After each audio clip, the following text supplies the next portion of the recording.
કે છેલ્લા 30 વર્ષથી ગુજરાતમાં આપણા સૌના મતથી બનેલી ભાજપની સરકારે દાબ દબાણ અને દંડાની સરકાર ચલાવી. કોઈ માણસને બોલવા નહીં દેવાનો, કોઈ માણસને અવાજ નહીં કરવા દેવાનો. જનતાને તો દબાવે પણ ભાજપના નેતાનો પણ ગળું દબાવીને બોલવા નથી દેતા એવી સરકાર ગુજરાતમાં બેઠી છે. સામાન્યમાં સામાન્ય વાત માટે કરગરવું પડે, હાથ જોડવા પડે, ભાઈસા તાપા કરવું પડે. સરકારી અધિકારી અને નેતાના પગ પકડવાનું બાકી રહ્યું છે ત્યાં સુધીના આપણને લોકોને લાચાર બનાવવાનું કામ સરકારે કર્યું છે. હું તમને એક દાખલો આપું કે ભગવાન આ દેશની અંદર આ દુનિયામાં એક બાળકને મોકલે.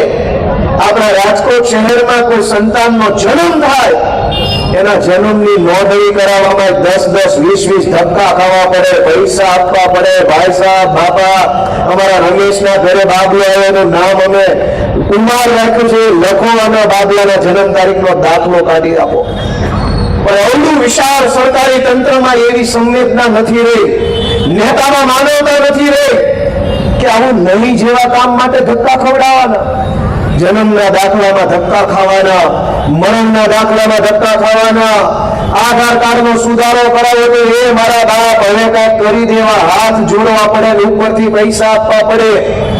બહુ મોટા મોટા કામની હું ચર્ચા નથી કરતો, હું તો આ નાના નાના કામમાં હાથ જોડવા પડે છે. એવી લાચાર બનાવી દીધી જનતાને કે હાથ જોડ્યા વગર, પૈસા આપ્યા વગર, ભાઈ સાહેબ બાપા કર્યા વગર આપણું કોઈ સાંભળવા તૈયાર નથી. અને છતાંય સહેજ બે શબ્દો બોલો તો પોલીસ બોલાવી લે, ખોટી એફઆઈઆર કરે, જેલમાં મોકલી દે. કેમ બોલ્યો? ભાજપ ઉપર બોલાય જ કેમ?